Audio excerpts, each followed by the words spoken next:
Welcome to Woodlawn, everyone. If you're a guest with us, then you're one of the most important people in the room. We're very thankful that you're here. I hope you have a wonderful experience today. We are in the third week of a teaching series called Fooling Around, where we're looking at relationships, where we want to learn and make sure that we catch on to the reality that there are a lot of fake things out there that pretend to be something valuable and real, and we don't want to settle for the knockoff. We want to make sure that we recognize that which is real. When you know the truth about relationships, you won't be so easily fooled by the knockoffs. Now, this week, the sermon title is Under the Microscope. Anybody know who these two characters are? Come on, confess. It's all right. One of the funniest TV shows in history, in my opinion. That's not necessarily a recommendation. Watch it if you want to. Don't watch it if you don't want to. It doesn't matter to me. But that is Sheldon Cooper and Amy Farrah Fowler from TV's The Big Bang Theory. They are extremely intelligent people, and yet, especially Sheldon, is quite the bonehead. Sometimes those things go together, you know? Everybody's thinking of somebody right now, aren't you? You don't have to point, but you're thinking of someone that you know that's extremely intelligent and a bonehead. So see, sometimes as we look today at parenting and what it's like to be a parent, to grow as a parent, or even as we look from the perspective of the child at our parents, we realize that sometimes parents really get it. Like they're very intelligent, they're very prepared, they know exactly what they're supposed to do. And then sometimes, and I will confess this as a parent, sometimes we just do boneheaded things. Like we just do stuff that wasn't the right thing to do. And we figure it out after we did it, and then we have to deal with what's next. So under the microscope, that's the visual, if you would, to think about it. Now, we're going to be looking at 1 Samuel today. We've been in Samuel a couple of times over the last year. One of the things we remember about 1 and 2 Samuel is that they were originally one book. The reason they were divided into two books was that the scroll simply wasn't long enough to be able to put both of them on a single scroll, and so they wrote them out in two scrolls, not in one, so people started referring to them as 1st and 2nd. Now, we're going to read today a story that's one of the more famous Old Testament stories. It's one of my favorite Old Testament stories, and I'm going to give you a few characters before we even get into it, okay? There is one guy. He's a pretty decent guy and a fairly decent husband, but it doesn't say a lot of great things about him. There is a lady who has not yet been able to be a mom, but one of these days when God lets her be a mom, she's going to be one of the best moms that we see in all of Scripture. She's just got loads of mom potential, okay? We're also going to meet a man who is in ministry. It's a man of the cloth, we might say. And his kids are horrible. Now, this would be the place to insert random pastor kid joke, right? But since I am a pastor and I have kids, I steer away from those, okay? You might be thinking of your favorite random. See, in the Baptist world, there was a great way for me to say this. You would simply say, why is it that the pastor's kids are always so difficult? And the answer to that is that they spend their life hanging out with the deacon's kids. You know, and that's what takes them the wrong way. So we're going to read about this minister, this prophet, or I'm sorry, this priest who has two horrible sons, okay? Horrible sons. And then we're going to see him, his name is Eli, we're going to see him have to make a decision on, am I going to continue leading the way that I led my two sons, which produced horrible sons, or am I going to keep leading in a new way because a new young man is about to come into his life, okay? So that's the set of the story. We're going to read a lot of 2 chapters today. There'll be a little more reading than normal, but just stick with me. This is going to be a fun day. Oh, Elkanah is the name of the guy I said was a pretty decent guy, like a fairly decent husband and that kind of thing. Something you'll notice about this is that he's a polygamist. He has more than one husband. Right now, all the ladies went, well, you can't call him a pretty decent husband, Brad, if he's going to have more than one wife. You're going to see the fun of that. There's a lot of craziness that goes on with the fact that he has 2 wives. So he, Elkanah, that's his name, he had 2 wives. The name of the one was Hannah, and the name of the other was Peninnah. Now listen, I don't have strong opinions about naming your children, but I'm going to suggest you stay away from Peninnah. I don't know what it is about the name. It's a little different, okay? And Peninnah had children, but Hannah had no children. Now, can you already see the tension that's about to exist in this story? In their culture and in their world, one of the many ways that a wife was valued was the fact that she produced an heir for her husband. So we have two wives. One of the wives has kids. The other wife doesn't have children. We can already see that there's probably going to be some tension here, okay? Now, this man, Elkanah, used to go up year by year for the city to worship and to sacrifice to the Lord of hosts in Shiloh. That's where the place he went to worship was. Where the two sons of Eli, Hophni and Phinehas, were priests of the Lord. Hint, hint, those are the horrible children, okay? So not only are they pastors' kids, but they're actually priests themselves. And they're horrible, okay? Now, again, I don't know if you've ever met a pastor that you thought was horrible, but they're out there. You know, there's one every now and then. That happens. On verse 4, on the day when Elkanah sacrificed, he would give portions to Peninnah, his wife, and to all of her sons and all of her daughters. Like, she's got a whole school bus of them, okay? He'd give portions of the food that he sacrificed. But to Hannah, he gave a double portion because he loved her, even though the Lord had closed her womb. Okay, so again, you got to let yourself see this. So you have Peninnah and her whole school bus of kids. He sacrifices the animals that he's sacrificing to the Lord. They then took that meat and ate it, okay? He gives all of this to Peninnah and all of her kids. And then he goes to Hannah, who can't have children at this point in the story, and brings her a big rounded plate of food, which I'm sure she thought was awesome. And her rival, now we're talking about Peninnah now, Hannah's rival, her rival used to provoke her grievously to irritate her. Now, I've never known a woman that would do that, but maybe you have, who would try to irritate someone with their behavior. Because the Lord had closed Hannah's womb. So Peninnah's picking on her about this. So it went on year by year. This isn't a one-time thing. Hannah is living in this world where this rival bride of hers is constantly having more babies and pointing out that she has none and trying to hurt her feelings and put her down and cause all kinds of trouble in her life. And her husband just keeps bringing her more food, right? And it's just not going well for Hannah, okay? In verse 7, so it went on year by year. As often as she went up to the house of the Lord, she used to provoke her, Hannah. Therefore, Hannah wept and would not eat. Now, the would not eat part is important because at this point, the only good thing we've heard coming down Hannah's road is that she gets more food than everybody else, and she doesn't want that. She doesn't want to eat. In other words, she doesn't want the consolation prize, right? She doesn't want the thing that her husband gives her to try to make her feel better, because what she really wants is to be a mom. That's what she wants, okay? This is the story. Now, some of you may have experienced similar things. Now, we don't live in a culture that values women simply for the children they can produce, and we don't live in a culture that treats wives like this where they would pick on each other back and forth over who had more kids. But we do live in a world where oftentimes someone who wants a baby has a hard time getting one, right? And so as we read this story, this may be something that jumps out of your emotions as you start thinking about that. Or this could also be a time when someone thinks about maybe a miscarriage that they had or a child that they lost, and they're like dealing with the loss that is similar in some ways to what Hannah is feeling in this story, okay? What I want you to know is that sometimes people bring more to church than we can see. Get this, Hannah's going to worship. She's showing up with her husband, her husband's other wife, and kids. They all come in. Most likely the husband has said, everybody smile. Everybody put your game face on. We're going into the worship space. I don't want you guys picking on each other. We're going to have a good meal afterwards, okay? I don't know if any dads in this room have ever had that lecture in the car before you walk into church on a Sunday, but something like it probably has.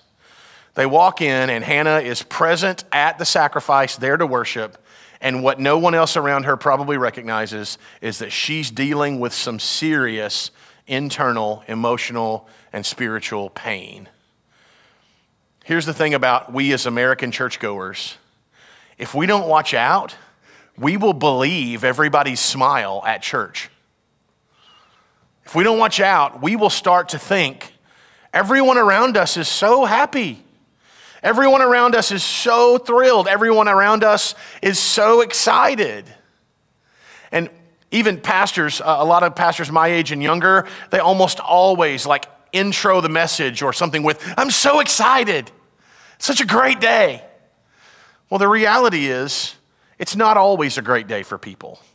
And a lot of times people bring things with them to worship that they don't want to tell you about just yet.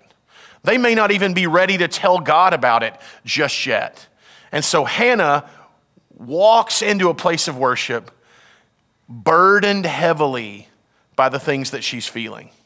And if you have ever participated in church, in a worship service, or in a gathering of people, and everybody around you seems happier than you are, and everybody around you seems more fulfilled than you are, and everybody around you seems to have a more clear connection with God than you think you do, you, my friend, have found what it was like to be Hannah in that part of the story. And you're not alone. I'm going to give you a little hint. Hannah becomes a hero. And I need you to know that as we move forward. And if you are living that in your life right now, then I need you to understand that there is a tomorrow to your today. Let's just wait and see what happens in Hannah's story. Elkanah, her husband, said to her, "Hannah, why do you weep? And why do you not eat? And why is your heart so sad? Am I not more to you than 10 sons?" Now, I'm not a marriage therapist, okay? But I'm guessing that's not really the best thing for him to say. I'm guessing, it doesn't seem to me like that's a real wise thing. "Baby, quit crying. Why are you crying? Stop crying. Why are you so sad? Stop being sad. Baby, you got me." I mean, seriously, that's what he said. He's like, "What do you have to be upset about?"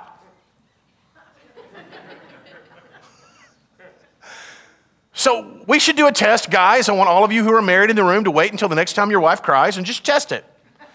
See if it works for you. Bring me back the results of your experiment, and I'll rethink my theology on this text if I'm wrong. I don't think it's the best thing to say, because sometimes, and you're going to hear the word sometimes a lot today, sometimes there just isn't a right thing to say.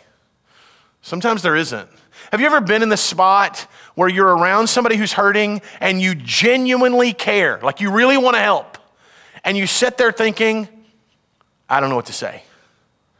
I don't know what to say. I don't know what to say." Years ago, I encountered a friend whose child had passed away in a car accident. We were there. They were still dealing with the accident itself. And I couldn't imagine thinking of something to say. Now, I'm extroverted, I talk a lot, so I'm the guy who automatically thinks I should say something, right? But then if you don't watch out, what you end up saying is something stupid that doesn't help at all. You feel like it ends up hurting. And so there's this tendency, at least in me, to kind of pull back and go, maybe I don't need to say anything. And the truth is, sometimes there's not a good thing to say. Sometimes there's not a right thing to say. Sometimes your presence says more than your mouth could ever say. Sometimes the right moment to give somebody a hug or simply to be there for them. Sometimes your willingness to just make sure they have a cold glass of water or something to eat if they're starving, or just to know that they're not alone is the right thing to say, even though you're not saying anything. In this story, we need to recognize that sometimes there isn't the right thing to say. Let's keep going. After they had eaten and drunk in Shiloh, Hannah rose. Now, I make a lot of comments about what to name your children. I dig this one. I think the name Hannah Rose would be a fantastic name. I know it's not capitalized R because it's the verb, not a name, but still Hannah Rose from this text would be pretty cool and very symbolic. Now, Eli, the priest, was sitting on the seat beside the doorpost of the temple to the Lord. Hannah, she was deeply distressed and prayed to the Lord, and she wept bitterly. So she's having an altar moment alone by herself with God. She's sharing her pain. She's weeping over her distress. And Eli, the priest, sees what's happening from a distance. Oh, great. The pastor's here. It's all going to get better now, right?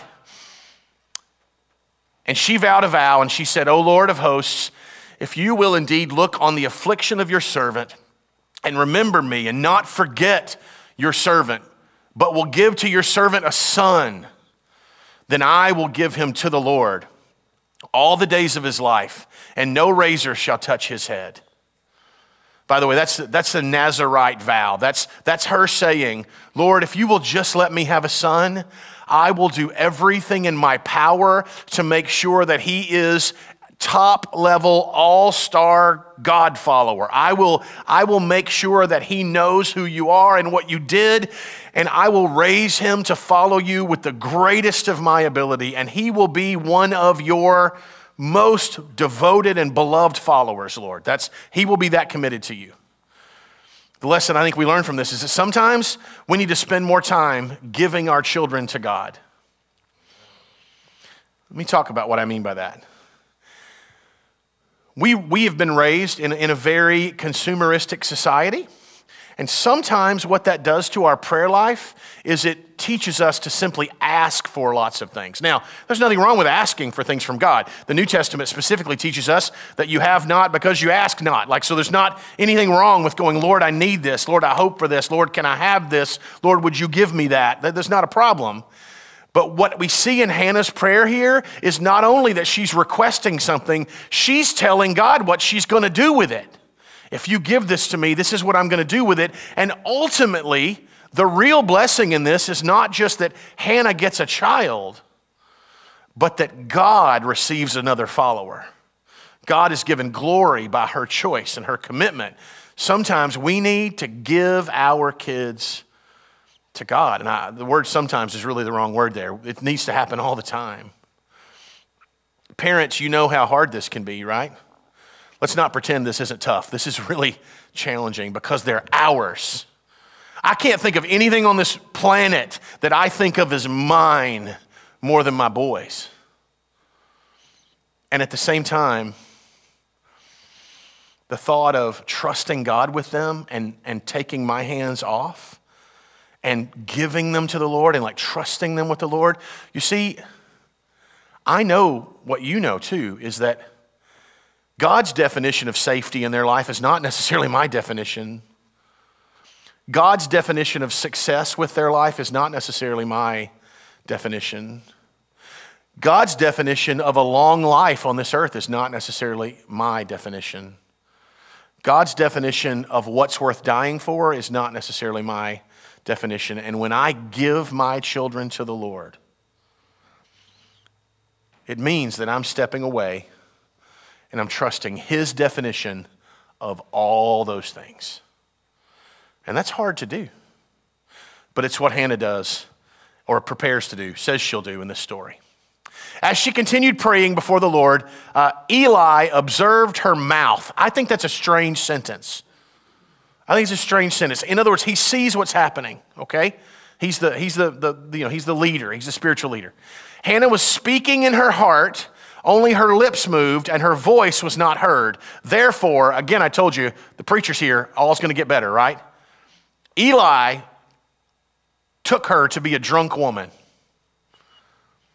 You're going to love this next point that we get from this. Eli said to her, "How long will you go on being drunk? Put your wine away." This lady is in agony at the altar, praying before God, pouring her heart out to Him, and he's accusing her of showing up to church drunk.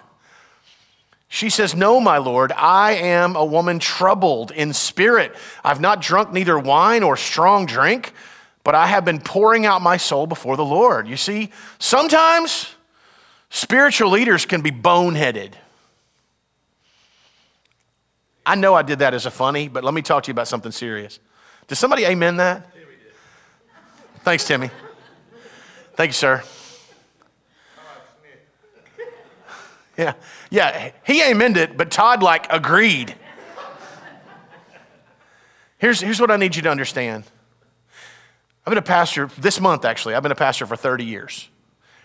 I've counseled a lot of folks. This is not about me, but over and over and over, something that is a theme to somebody who's struggling in their faith is something some preacher said to them, or some church leader said to them, or some deacon said to them, or some elder said to them, something that somebody in their flesh, not listening to the Holy Spirit, with all kinds of emotion, said to someone, and I don't mean to always blame the spiritual leader. It may be that it was taken wrongly on their part. But over and over, what happens is that people are haunted by this negative interaction they had with someone who in their mind represents God. If I may, I'll confess to you that as a young minister, I was much more bold than I was intelligent. Let me say that again. I was much more bold than I was intelligent, or bold than wise. And I'm sure there are 100 people out there who can think of something stupid that I said in a personal conversation or in a sermon that set them back. That's weight to carry. Thanks be to God for his forgiveness and covering of my sins and frailties. I want you to understand this because the enemy will use this truth to try and push you further from the Lord and say, look, even the preacher doesn't care about you, or even the spiritual leader didn't notice that good thing, or even they weren't there for you when you needed someone. And in the long run, what happens is we displace our frustration with a person and we build distance between us and God. When God didn't hurt us at all, a person hurt us, okay? A person did. And it just so happens that person had a title, right? Or a job or education or whatever. But we need to understand this. Spiritual leaders are not perfect people. Spiritual leaders can do things that are boneheaded. And in this case, Eli completely misses it. He sees a woman hurting and he accuses her of being intoxicated. She has to clarify with him. It's just crazy. Verse 16, she says, do not regard your servant as a worthless woman. His words already made her feel that way. His words already made her feel worthless. And she's saying, please don't think of me as a worthless woman. Please don't put that on me. Please don't speak that over me. Please don't say that to me. For all along I have been speaking out of my great anxiety and vexation. That's a good word. Then Eli answered, and he gets it right here. Good for Eli. He gets it right. He says, go in peace, and the God of Israel grant your petition that you have made to him. Those of you who are spiritual leaders, this is an important factor here. Even after him accusing her of being drunk, right after that, she shares with him what is really going on. He speaks a very positive word from God and says, may the Lord grant your petition and give you what you ask for. And she takes it as God speaking to her. Even after what he just did, there is power and responsibility in that role that God has given you. That even after you mess up, if you seek to speak on behalf of the Lord, people can be helped and encouraged by that. She said, let your servant find favor in your eyes. Then the woman went her own way and ate, and her face was no longer sad. She had a cathartic moment. She had a time when it felt like, okay, the Lord has heard me. The Lord heard me, and the Lord is going to consider giving me what I asked for, and I can now rest, and I can eat that double portion my husband gave me, and I can go home and I don't have to be sad anymore. Listen, this is the definition of the kinds of things that should be happening every week in our worship gatherings. This is exactly what's supposed to happen. People are supposed to show up. Occasionally, preacher might say something stupid. That part hopefully doesn't happen very often. Then all of a sudden, out of that, God speaks into people's lives, and they leave feeling no more vexation, no more anxiety, but filled with the peace that says, God heard me today. And I heard God today. Isn't that beautiful? Like that's fantastic. We can stop the sermon, do the altar call, move on. That's a good thing, but we're really just getting started. See, sometimes we all need to hear from God. We just need to hear from God. I want to ask you to up the bar in your life. So many of us, especially those of us who've gone to church for a long time, when someone asks us, how was the worship service today? Or how was your church doing? We think of the very, very immediate stuff like, well, it's a pretty good sized crowd today. Yeah, it was good. Yeah, or, man, the music was nice. We did a new song, and the harmony sounded sweet. I thought it was really great. That's nice. Boy, the pastor told a story, and then he poked a fun, and then somebody laughed. It was great. It was a really nice moment. Or, I got something out of that sermon I'd never gotten out of it before. That's a good thing. Or, I haven't ever heard that story before. I learned something new today, and then we go home. But so many of us don't come with the expectation of not only us, but others hearing from God today. That's why we do what we do. This is why we gather on a regular basis, that we support each other, we seek God together, and when we need it, we hear from Him.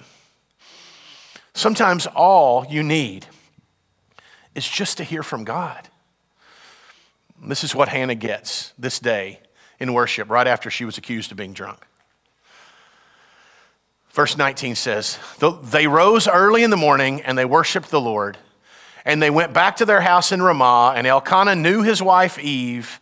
That's an intimate phrase, okay? He knew his wife Eve, and the Lord remembered her.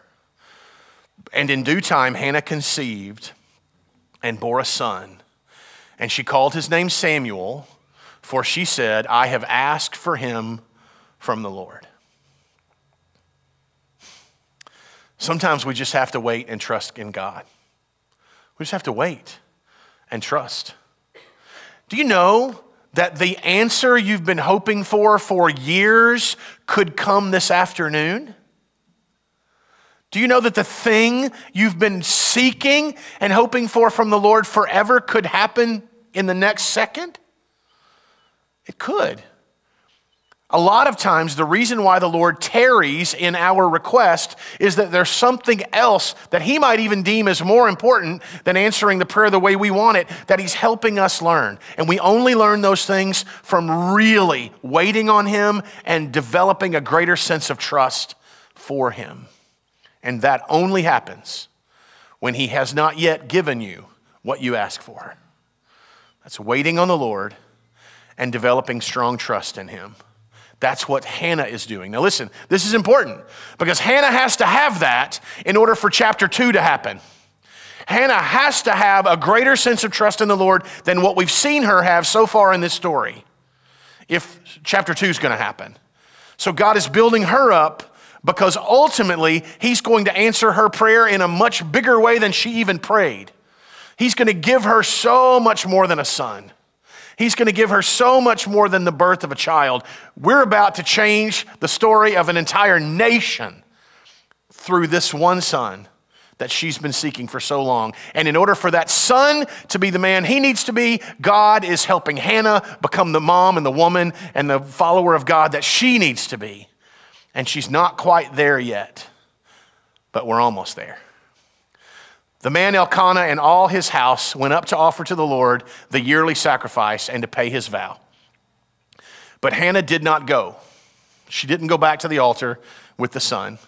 For she said to her husband, as soon as the child is weaned, I will bring him, so that he may appear in the presence of the Lord and dwell there forever. A couple of things that this passage, this is a really great, it's my favorite verse of the whole section, okay? First of all, the word weaned cannot be correctly translated into English. It's a very nuanced word that means a lot more than you think it means.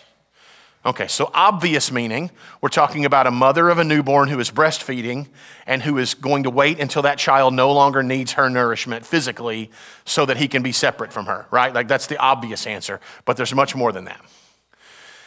Hebrew mothers nursed their children much longer than in our culture.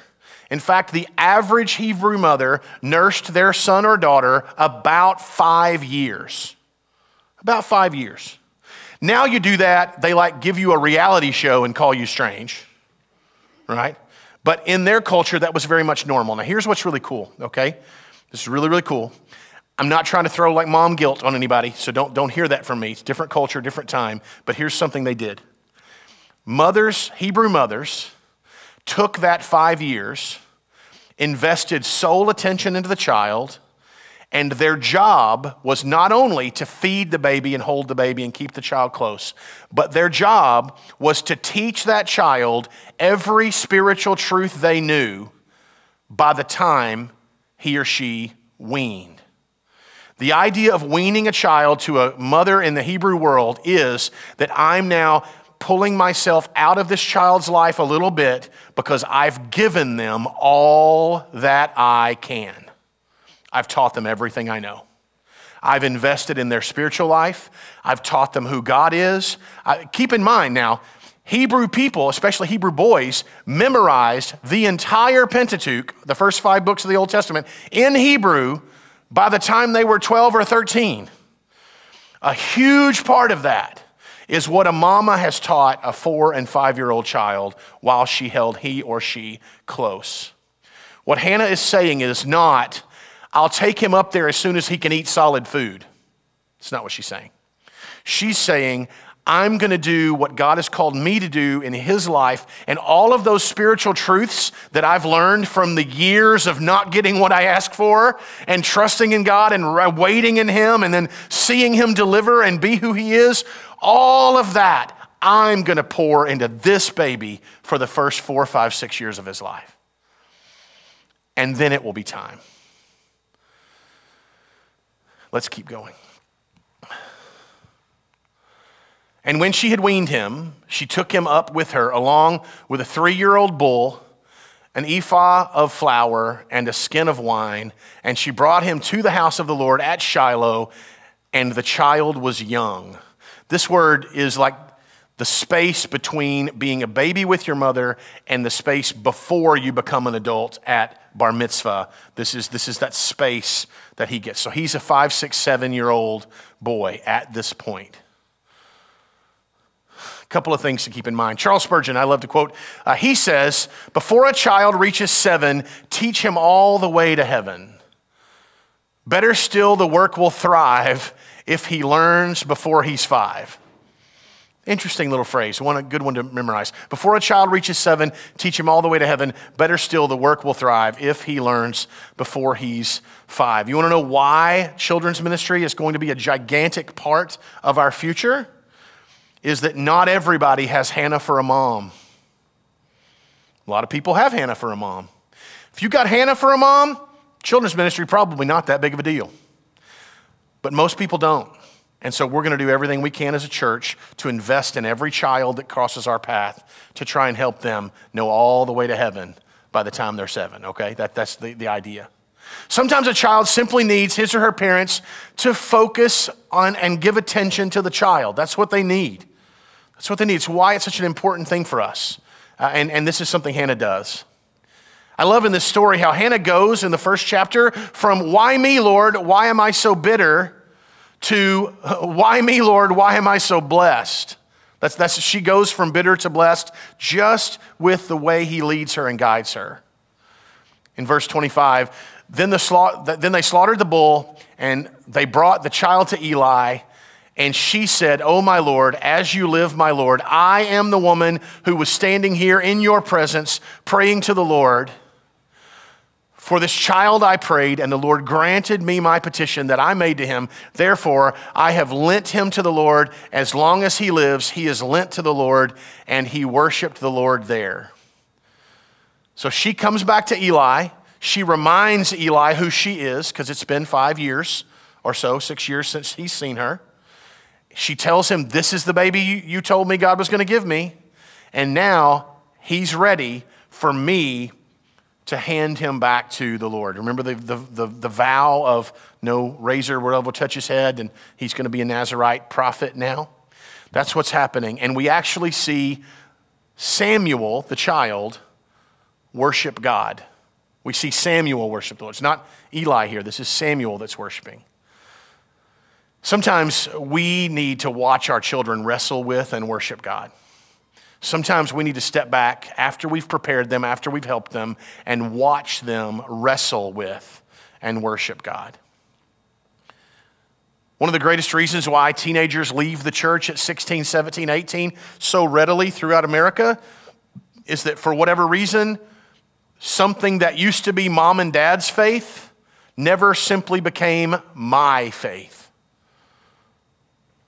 It's mom and dad's faith, but it hasn't ever really become my faith. And that's what we see happening here, is that Hannah steps back and lets him go and begins to watch as this not only is the thing that mom taught me to do, but this really becomes genuine to Samuel. He's wrestling with, he's worshiping God. Now in chapter 2, verse 1, we have what's called Hannah's prayer. Moms, you're going to love this. There are 2 amazing prayers by moms in the Bible. One in the Old Testament, one in the New Testament. And they are extremely similar.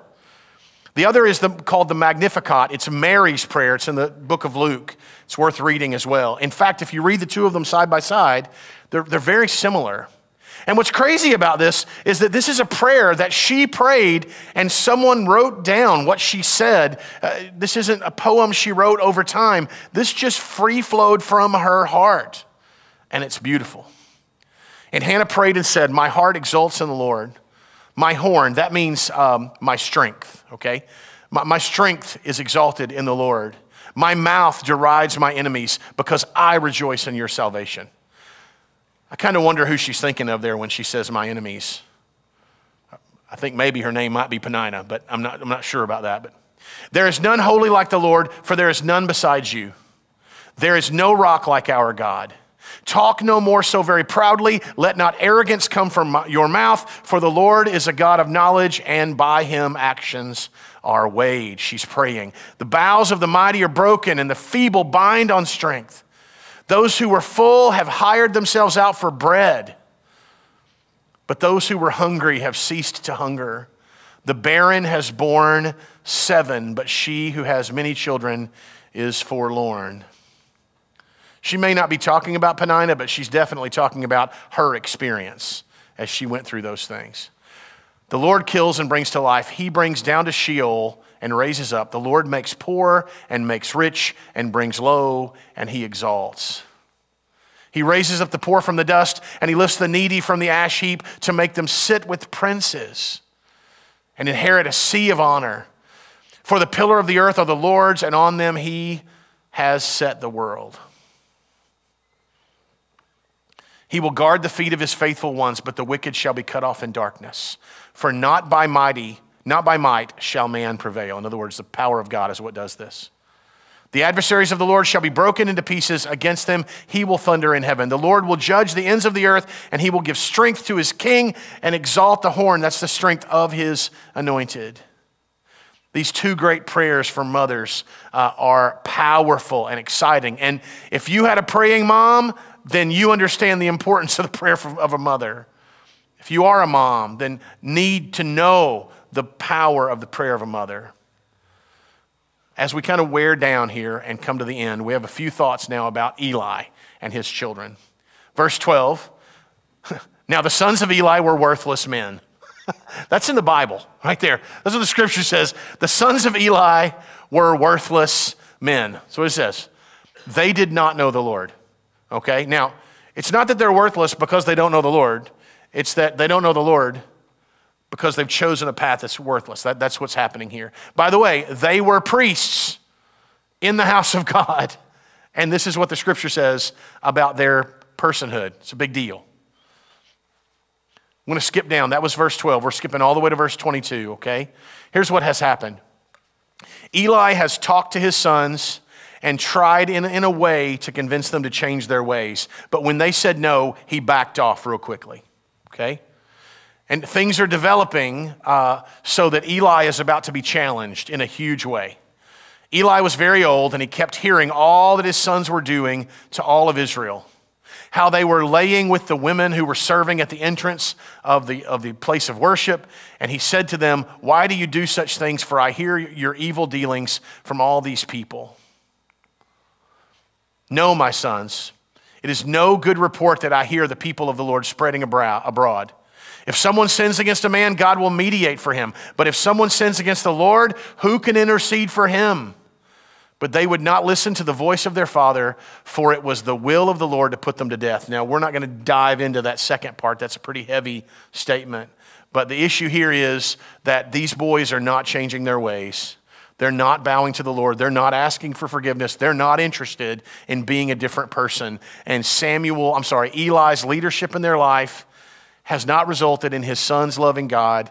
And now he's dealing with the fact that even though they've inherited the family business, You know, they're following in dad's footsteps as a prophet or as a rabbi, but a leader, but they're not walking with God at all. But in verse 26, this is the shift. Now the boy Samuel continued to grow, both in stature and in favor with the Lord and also with man. Do you remember a similar quote in the New Testament about someone else? This is almost word for word a quote of what we see about Jesus as an early child, that he grew in stature and favor with men. Samuel is beginning to be the one that God has chosen to be the leader of the spiritual life of Israel. Good things are about to happen. They're not happening through Eli's kids. They're happening through the one that a woman who Eli thought was drunk had raised and now has brought back to Eli and left with him. You got a lot of questions there. But the thing I thought we would deal with today is that sometimes we go to church with hypocrites. Sometimes. I'm not pointing him. I'm not even saying there's anybody in this room. What I am saying is this is the house of God, and some of the people leading it are scoundrels. Now, again, we talked a lot about in the past, lots of reasons why people are kind of distancing themselves from the church. One of them is, man, all the hypocrites. You've heard that before. I know I hear it all the time. Here's the reality. In a healthy, good, solid church, we're going to attract everybody. We're going to have folks coming through this door that have walked with the Lord faithfully for 30 years, and we're going to have folks walk through this door that are here because they think they can sell their goods to you, right? Because they can turn it into a networking opportunity. There are going to be folks who walk through this door who are faithful to the Lord and love him with all they've got, and there are going to be other people whose outward expression looks exactly like that last guy, but their inner heart is not soft to the Lord. That's normal. It's always been true.